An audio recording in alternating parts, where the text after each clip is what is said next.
Alors, l'accouchement après le déclenchement. Alors, tout d'abord, quelques mots de remerciement. C'est vrai que c'est la 30e édition. Alors, j'étais beaucoup trop jeune il y a 30 ans, vous imaginez bien. Mais par contre, voilà, c'est ma 23e participation en tant qu'orateur de façon continue. Et donc, effectivement, je détiens le record. Et sans aucune défaillance, ça représente quand même 41% de mes annuités de vie. Vous pourrez ainsi, avec une règle de 3, calculer mon âge.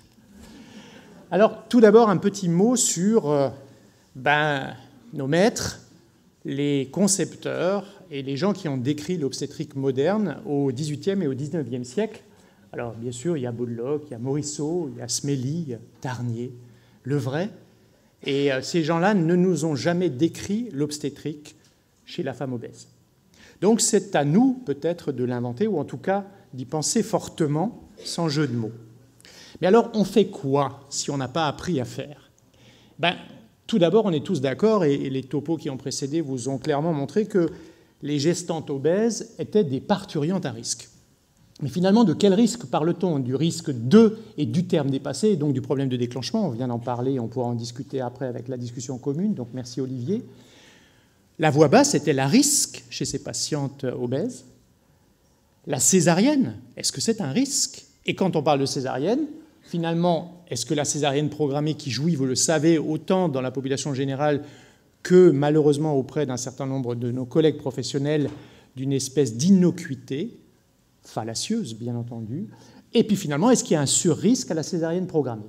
Et puis n'oublions pas le risque majeur du troisième stade du travail et aussi, bien entendu, du postpartum, parce que la vraie problématique n'est-elle pas finalement à ce stade-là ? Donc, on va essayer de comprendre. Ça marche comment ce truc ? Comme ça. Donc, sur l'échelle de risque, l'accouchement voix basse, est-ce que c'est finalement la situation à plus bas risque ? La césarienne programmée, la fameuse sans risque césarienne programmée, et la césarienne après échec de tentative de voix basse. Donc, où on en est ? Alors, tout d'abord, j'aimerais bien qu'on arrête de réfléchir, et on le fait très souvent dès qu'il y a un risque putatif, c'est qu'on va raisonner avec une alternative scientifique. Cette alternative scientifique, c'est une des alternatives de l'EBM, de la médecine factuelle, c'est la médecine basée sur des preuves. Et cette preuve, c'est la frousse ici. Il faut qu'on sorte de ça. Parce que si on a peur, et dès qu'il y a un risque, dès qu'il y a une population qui est de façon putative considérée comme étant un risque, on va forcément connoter nos actions, nos décisions, nos stratégies du fait même que l'on a la frousse. Alors vous me direz, oui, mais quand même, on a de quoi avoir peur, et en particulier peur de la césarienne. Parce que si on reprend ce travail de Catherine Deneuve sur une population française, là, on n'est pas dans le Bénin ou au Tombouctou, on voit bien entendu que la césarienne augmente le risque de mortalité. On n'est pas sur le risque d'infection urinaire ou des choses comme ça, ou d'endométrite du postpartum. Et bien très clairement, effectivement, la césarienne augmente de façon globale, quel que soit le terme, le risque de mortalité maternelle d'un facteur conséquent, plus de 3. Et si on prend les femmes à terme, on voit que, oui, il y a une surmortalité liée à la césarienne en cours de travail. Donc, qu'en est-il de l'essai de voix basse chez ces femmes obèses ? Est-ce que finalement, on a raison d'accepter l'épreuve du travail chez ces femmes hors normes ?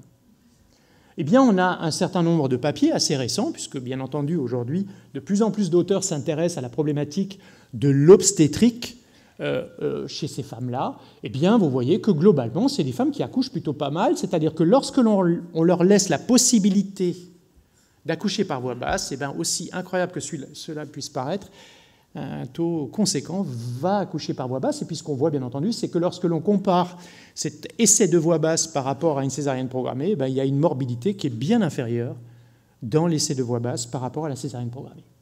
Alors c'est finalement pas si simple que ça, parce que, bien entendu, c'est pas rien, et que la fin va justifier les moyens. C'est-à-dire qu'on a déjà parlé de la difficulté de la pose d'un ballonnet, mais la gestion du travail, la surveillance du travail va être complexe, autant sur le versant maternel que sur le versant fœtal. Je vais y revenir. Et vous voyez que souvent, le problème, c'est qu'il faut être à plusieurs. Alors, la fin justifie les moyens aussi pour la surveillance fœtale, puisque, effectivement, il semble y avoir plus de problèmes d'acidose fœtale perpartum, et cet excès de risque d'acidose perpartum est probablement lié à des difficultés d'évaluation du bien-être fœtal au cours du travail, et ça c'est un argument très fort pour dire que c'est une excellente indication de poser une électrode de scalp pour avoir un enregistrement de qualité du rythme cardiaque fœtal. Alors si on n'arrive pas à obtenir un accouchement spontané dans cette épreuve du travail, qu'en est-il de l'accouchement instrumental? C'est-à-dire, quel est l'effet? Puisqu'on peut se dire, l'instrument, ça va être l'enfer, ça va être extrêmement difficile. C'est des femmes qui vont avoir une nécessité d'avoir recours à un accouchement instrumental de façon beaucoup plus fréquente que la population eutrophe. Et puis, on va avoir beaucoup plus d'échecs parce que c'est beaucoup plus dur.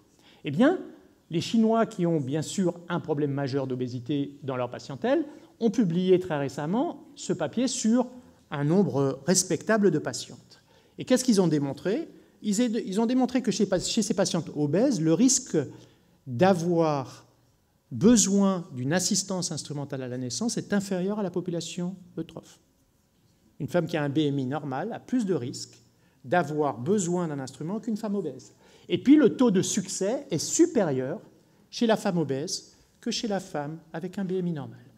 Donc, il n'y a pas de raison a priori, et bien sûr, les complications néonatales, il n'y avait aucune différence dans les deux groupes. Donc, il n'y a pas de raison a priori d'avoir peur de l'accouchement instrumental chez les femmes obèses. Donc, l'accouchement instrumental chez les femmes obèses n'est pas plus fréquent, n'est pas plus à risque d'échec et ne génère pas de complications néonatales. Donc, l'accouchement instrumental n'est pas contre-indiqué chez la femme obèse.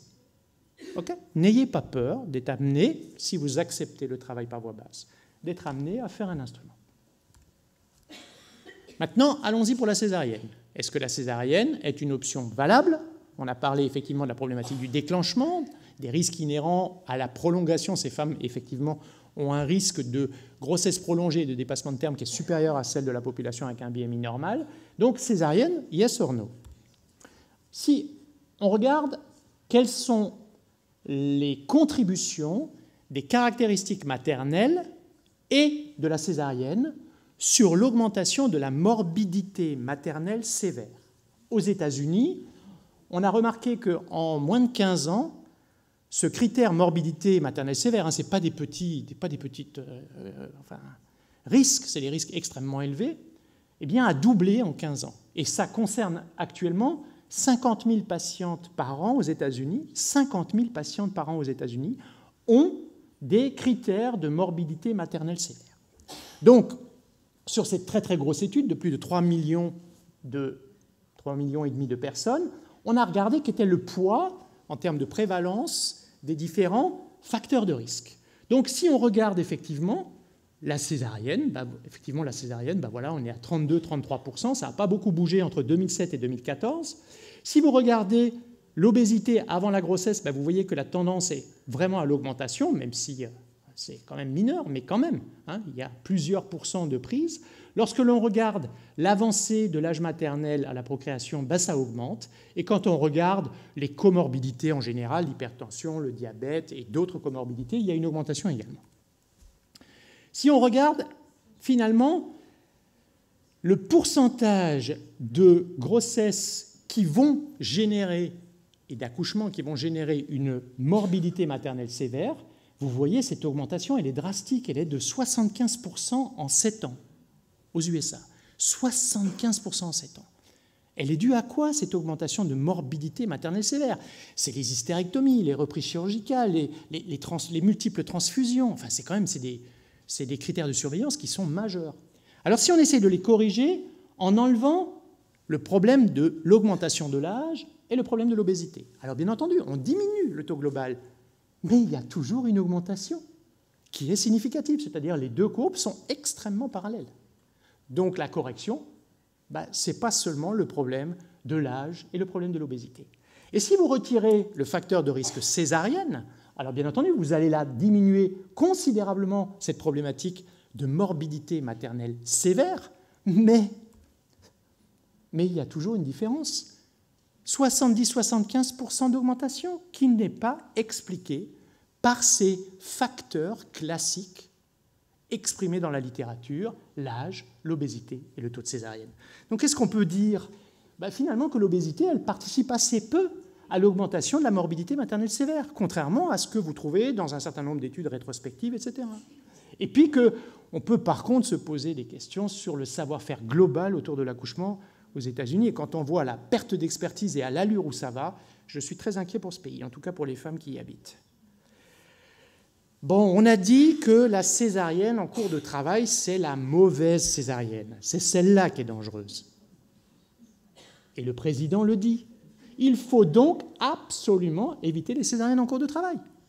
Et en particulier dans cette population particulièrement à risque que sont les femmes obèses. C'est une fake news. Encore. C'est une fake news. Je vais vous le démontrer. Ce travail publié en 2017 sur plus de 50 000 patientes, 62% d'obèses dans cette étude, 15% d'obésité morbide et surmorbide, supermorbide, et 3,4% de complications. D'accord ? Ils ont regardé quels étaient les risques de complications chirurgicales au cours de la césarienne et en fonction de l'obésité. Eh bien, qu'est-ce qu'on peut regarder ? Eh bien, qu'entre un BMI à 30 et jusqu'à un BMI à 60, vous avez finalement les taux les plus bas de complications opératoires, et en tout cas plus bas que chez des femmes qui ont un BMI très faible. Après, bien entendu, là, on a des situations hors normes.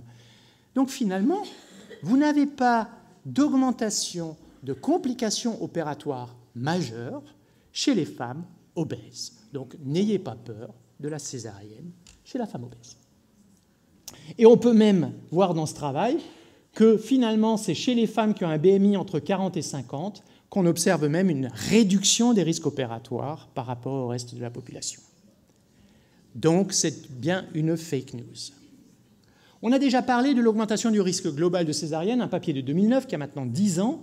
On sait que c'est un facteur de 2 à 3 chez les patientes obèses, c'est-à-dire que ces femmes ont un taux de césarienne 2 à 3 fois supérieur à celui de la population générale. Et avec un risque de césarienne en cours de travail qui, là aussi, est 2 à 2 fois et demi celui de la population générale. Et on a repris chez nous les chiffres de 2015, qui datent déjà un petit peu, mais on n'est pas meilleur, puisqu'on a un taux 2 fois et demi supérieur à celui de notre taux basal, qui était de 13% en 2015. Ceci étant dit, en France, sur ce travail, on a déjà cette connaissance-là. On sait qu'effectivement, le taux global de césarienne augmente avec le BMI. Et ce que j'aime bien, c'est bien cette définition de C-section during labor et pas d'emergency C-section, c'est-à-dire que pour les anglo-saxons, une césarienne, même fait calmement en cours de travail, c'est une césarienne en urgence, c'est une ineptie sémantique. Heureusement qu'en France, on s'intéresse encore à la sémantique. Alors, quel est l'impact de l'obésité sur le taux de césarienne en cours de travail? On en a parlé et on pourra en discuter. Moi, j'ai un problème. C'est que, bien entendu, l'obstétrique, c'est une école de patience en général, et en particulier chez les femmes obèses. C'est-à-dire qu'il faut savoir être encore plus patient chez ces femmes-là.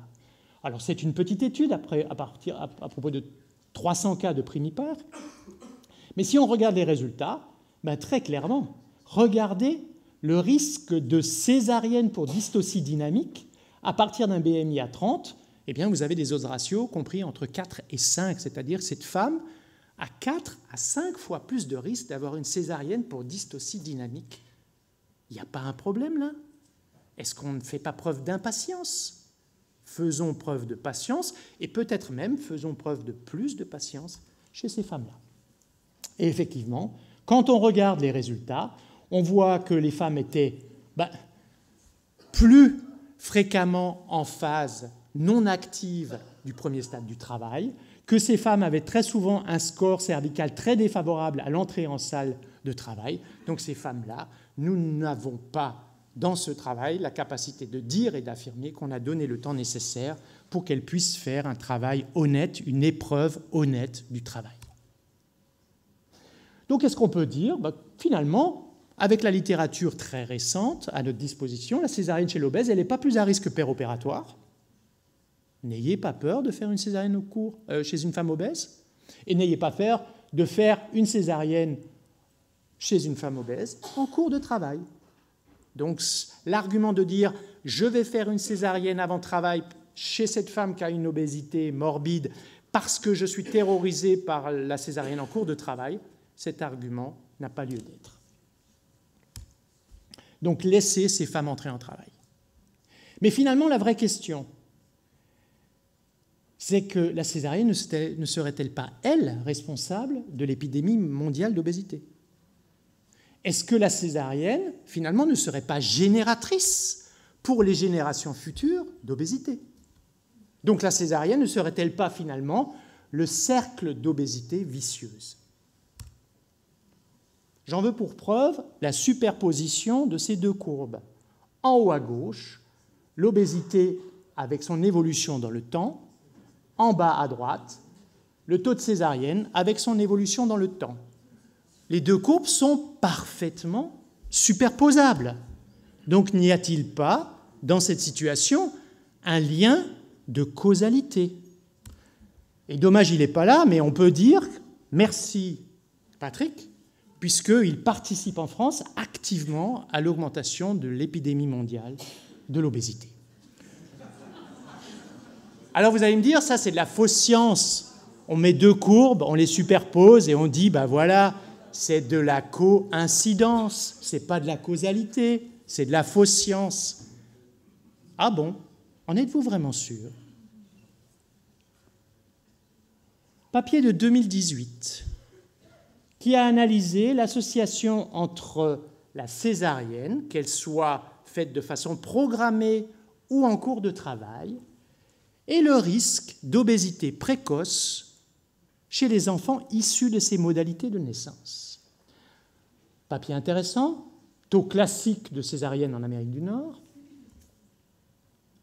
Eh bien, effectivement, dans ce travail, il y a une augmentation significative du risque d'obésité précoce chez les enfants nés par césarienne, mais uniquement dans les césariennes programmées. Et là, on ne parle pas de césarienne programmée chez des femmes obèses, on parle de césarienne programmée. Donc la césarienne programmée semble bien être génératrice d'une obésité future et participe donc grandement à cette épidémie mondiale d'obésité. Mais pas que. L'obésité, ça vous excite, hein? Mais pas que. L'obésité, c'est un problème, mais le développement comportemental en est un autre. Ce travail s'est intéressé à ces deux paramètres, l'évaluation de l'obésité chez les préadolescents en fonction de la voie d'accouchement et l'évolution de l'acquisition des milestones, c'est-à-dire être capable de se tenir debout, de marcher, de se nourrir tout seul, de se laver, enfin, les fameux milestones, je ne sais pas comment on dit, enfin, les bornes du développement comportemental. Travail très intéressant qui a été publié très récemment. Eh bien, qu'est-ce qu'on peut voir? Suspense.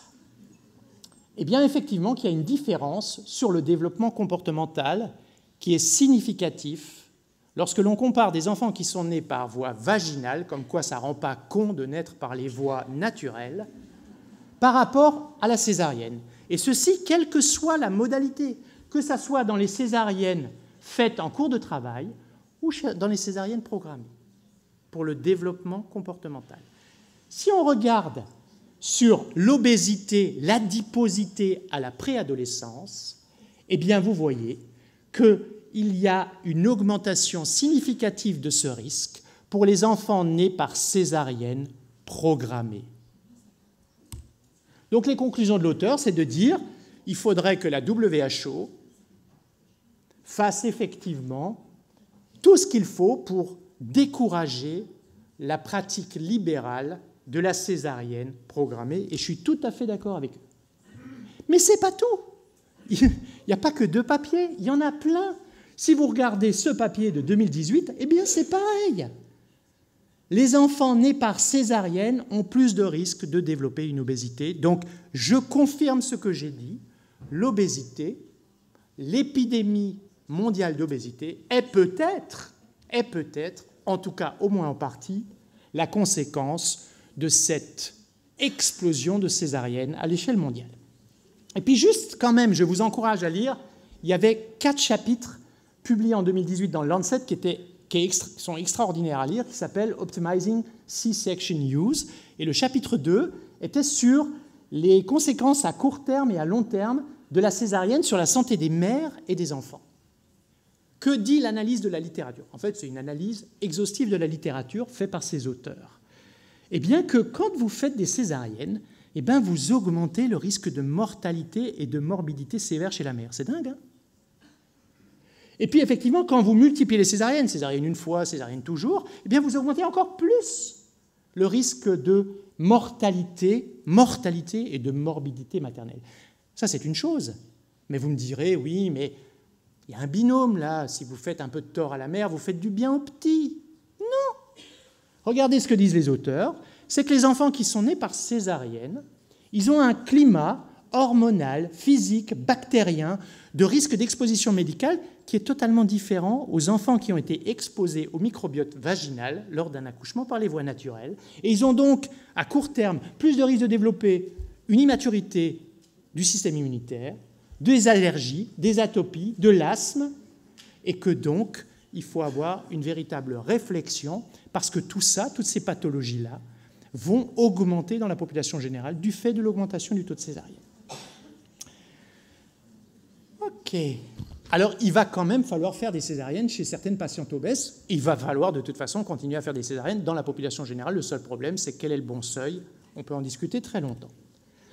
Donc, la technique de césarienne, ce qui est difficile dans la technique de césarienne, c'est la difficulté d'abord chirurgicale. Est-ce qu'on doit faire une laparotomie médiane sous-ombilicale, périombilicale? Le problème de ces incisions verticales, c'est le risque d'éventration, et le risque d'éventration est majoré dans cette population de femmes obèses. Donc je pense que c'est une très mauvaise idée. Est-ce qu'il faut faire des incisions transversales classiques? Probablement que non, puisque si vous faites des incisions transversales classiques, vous allez être dans le repli du tablier abdominal, avec un accès difficile, pas du tout au bon endroit de l'accès utérin, donc du segment inférieur, avec des difficultés d'extraction et surtout des complications pariétales post-opératoires, parce qu'il va y avoir le risque de macération, de suppuration. Et moi, j'ai des souvenirs, quand j'étais interne, de femmes qui restaient 3 semaines, 1 mois hospitalisation avec des soins pariétaux.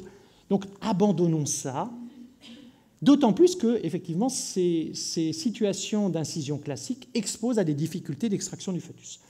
Donc, quels vont être les repères anatomiques de l'incision cutanée pour la césarienne chez les femmes obèses? On n'a pas les repères classiques, ça ne marche pas. L'ombilic, ce n'est pas un bon repère, puisque de temps en temps, l'ombilic, il est suprapubien, mais que si vous avez un tablier qui est très important, cet ombilic va se retrouver en infrapubien. Donc, l'ombilic, pas un bon repère. Le pubis, pas un bon repère. Quel est le seul endroit où finalement l'adiposité est relativement importante, même chez une femme très obèse? Ce sont les crêtes osseuses, les crêtes tibiales, mais aussi les crêtes iliaques.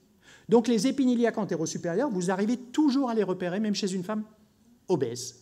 Donc à ce moment-là, vous allez tirer un trait entre ces deux repères, et vous allez, 2 à 3 travers de doigts sous cette ligne interiliaque, faire votre incision. Donc, ça va dépendre. Ça va dépendre. Donc finalement, en faisant ça, vous êtes quasiment au niveau de l'incision de Joël Cohen. Et effectivement, ça dépend complètement du tablier. Cet exemple-là, donc j'ai bien mis au bas, hein, comme pour les paquets fragiles, juste pour que vous vous rendiez compte que chez cette femme qui a un tablier très important, eh bien, le repère a amené à faire l'incision au-dessus de l'ombilic et non pas en dessous. Au-dessus de l'ombilic et non pas en dessous. Donc un exemple, on va passer assez vite parce que je veux rester absolument dans mon temps de parole, mais j'ai presque fini. Vous voyez que là aussi, et vous allez voir qu'on tombe exactement sur le segment inférieur. Aucune difficulté d'extraction et surtout aucune difficulté des soins pariétaux. Cette femme va sortir très rapidement et on ne va pas aller s'amuser. Vous voyez, elle a une ancienne incision ici où elle avait fait des complications pariétales majeures. Et regardez où on se retrouve par rapport à cette ancienne incision.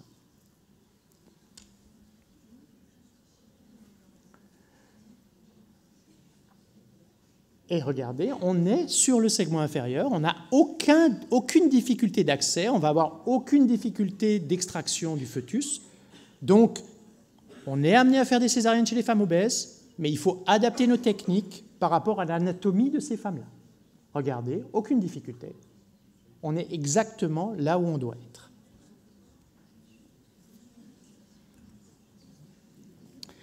Donc, le problème, ce n'est pas la césarienne, vous avez compris ? Il n'y a pas d'augmentation majeure du risque chirurgical. Il n'y a pas de risque absolument démentiel de faire une césarienne en cours de travail. Donc on peut accepter tout ça.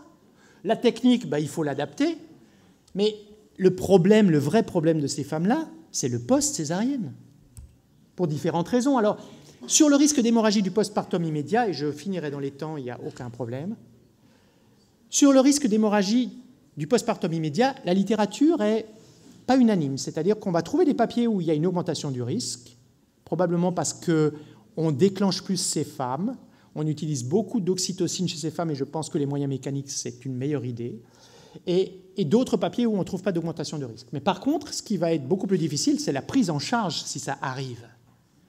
C'est-à-dire que si vous avez une hémorragie grave du postpartum immédiat chez ces femmes-là, la prise en charge va être beaucoup, beaucoup plus complexe. Et effectivement, ça reste un des rares facteurs de risque d'échec des méthodes de tamponnement classiques avec l'histoire préexistence d'hypertension. Donc oui, attention au postpartum immédiat.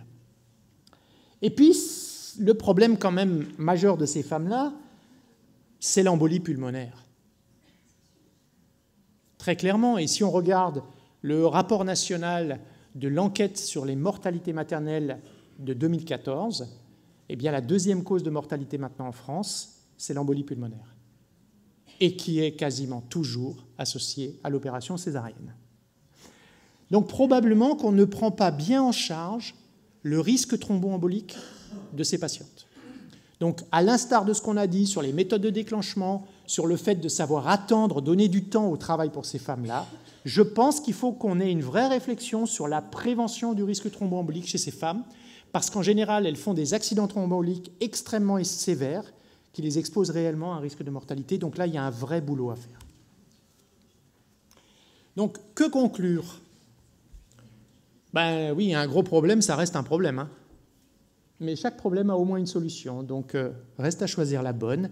J'espère que je vous ai convaincu sur le fait que n'ayez pas peur d'offrir la possibilité d'une épreuve du travail à ces femmes obèses. Attention au 3e stade. Et puis, voilà une petite remarque shadockienne, et je vous remercie.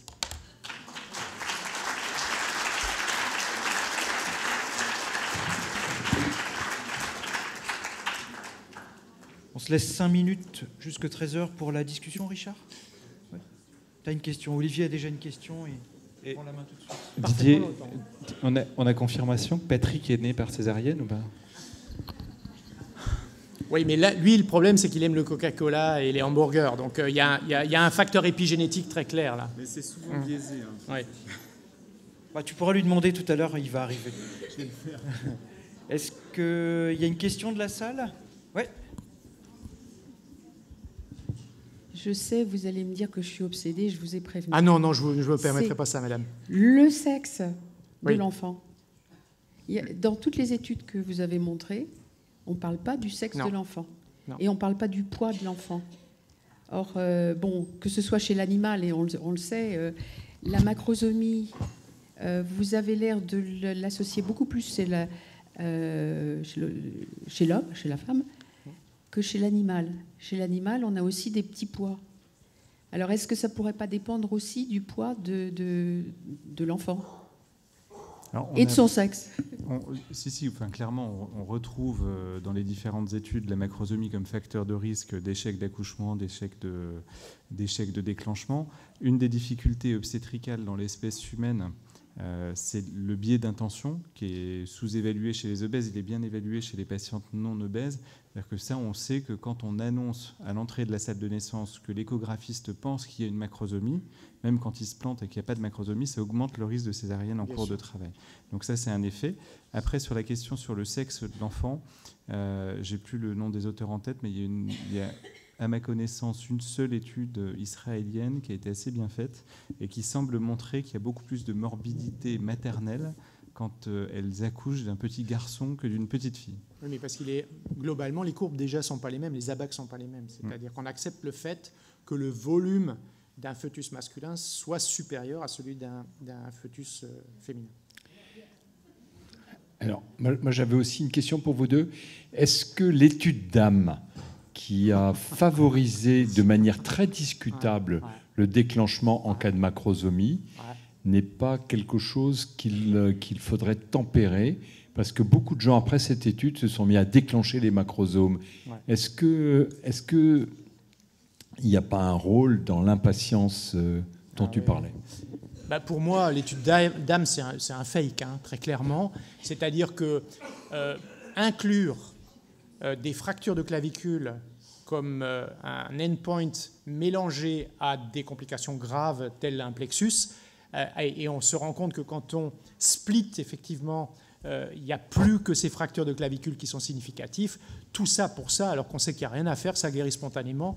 Non, c'est un fake. Moi je pense qu'il faut juste se poser la question, lorsqu'il y a une concordance, mais ça c'est du bon sens, j'ai l'impression d'enfoncer des portes ouvertes, mais quand on a vraiment un interrogatoire d'une multipart qui vous dit « celui-là, je sens qu'il est vraiment beaucoup plus gros que le précédent qui faisait déjà 4,5 kg », et qu'en plus l'échographie vous l'estime à plus de 5 kg, là, dans cette situation-là, peut-être qu'il faut être extrêmement méfiant. Pour le reste, d'ailleurs, Rouse, qui a fait un très bel édito sur le papier de Thomas Schmitz l'année dernière à propos de Jumoda, qui encense les pratiques françaises. C'est quand même pas mal qu'un des obstétriciens américains reconnus sur la place internationale encense les pratiques françaises.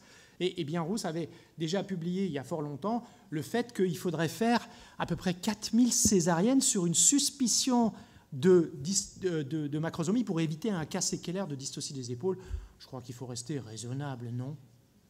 Moi, j'irais dans le sens de Didier, mais de façon différente. Ce n'est pas uniquement un fake d'âme, mais le problème, c'est, on en parlera avec Patrick ce soir, tout à l'heure, c'est le décalage entre une étude randomisée avec une population donnée, sélectionnée, qui a choisi de participer à l'étude, et ensuite la transposition de cette étude dans la vraie vie. Mais pas seulement. Mais il y a ça aussi, pas ça joue un rôle. Il y a pas ça que ça dépend même dans la définition. Qu'est-ce Qu'est-ce qu'on appelle une dystocie des épaules? Relis ce papier, c'est scandaleux. Mais tu verras, ce soir, Patrick va nous convaincre qu'il va falloir déclencher à 39 semaines. Non, mais il va essayer en tout cas. Et en tout cas, si on fait ça... Et vous verrez dans l'étude de Grobman, il y a quand même 70% des femmes qui ont refusé de participer de toute façon. Donc, oui. Et puis surtout dans l'étude de Grobman, moi je lui avais posé la question à la SMFM et je lui ai reposé la question au collège parce qu'on a une information parfaite sur la caractérisation des deux groupes et ils sont comparables, et heureusement parce que sinon ce papier n'aurait jamais été accepté dans le New England. Mais par contre, quelle est la comparabilité de la compétence médicale qui est mise face à ces deux groupes? Quand vous déclenchez une femme aux jours ouvrables de la semaine et aux heures ouvrables, vous avez des gens hyper compétents qui sont mis à disposition de ces femmes-là. Et aux États-Unis, après 20 heures et le week-end, il y a des juniors qui se débrouillent tout seuls et qui vont avoir, on l'a déjà dit, plus facilement recours à la césarienne. Ouais, je suis désolé, on va peut-être pas parler du topo de Patrick maintenant, alors qu'il n'est pas là. On va peut-être avoir cette discussion-là à ce moment-là. Moi, j'avais juste une toute petite question par rapport à cette idée que la césarienne programmée pouvait faire participer à l'obésité. Ouais. Le mécanisme, c'est celui identique avec les probiotes et le passage vaginal. Est-ce qu'il y a une explication physiopathologique ou c'est sans explication? Écoute, moi, je ne suis pas un scientifique. Peut-être poser la question moi, je suis un mec de terrain, je constate. Et en tout cas, là, le constat, c'est bizarre, cette histoire, quoi. Les enfants que tu sors, de façon programmée par voie haute, tu penses que tu fais du bien à tout le monde, à maman et à petit. Tu ne fais pas du bien à maman, ça, tout le monde le sait depuis fort longtemps. Finalement, tu ne fais pas bien du tout au petit. Voilà. Comme l'allaitement maternel et versus l'allaitement artificiel. Non, moi, je travaille en bas, je ne travaille pas en haut. C'est le même mécanisme. Alors, moi, je voulais juste, par rapport au problème du déclenchement ballonné versus prostaglandine, là, il n'y a pas eu d'études qui ont montré le temps qu'on met pour déclencher l'un par rapport à l'autre. Mais dans la pratique, comme tu fais aussi du ballonné, la pratique quotidienne, est-ce que vous n'avez pas l'impression que le ballonné marche mieux et plus vite que la prostaglandine? Parce qu'il y a une étude qui montre qu'il y a je ne connais plus quelle protéine qui est sécrétée chez la personne obèse qui rend une inadéquation, que la prostaglandine, une inefficacité de la prostaglandine. Alors, dans une thèse récente d'un bison. Ça s'est observé. Le problème du déclenchement, je ne vais pas vous remontrer la vidéo des fusées, c'est que quand tu poses la question de quelle molécule on utilise au départ permet d'accoucher le plus vite, ça dépend de comment tu vas gérer ta molécule de départ ou ton dispositif de départ. Je ne vais pas aller sur Big W parce que Christophe n'est pas là pour le présenter.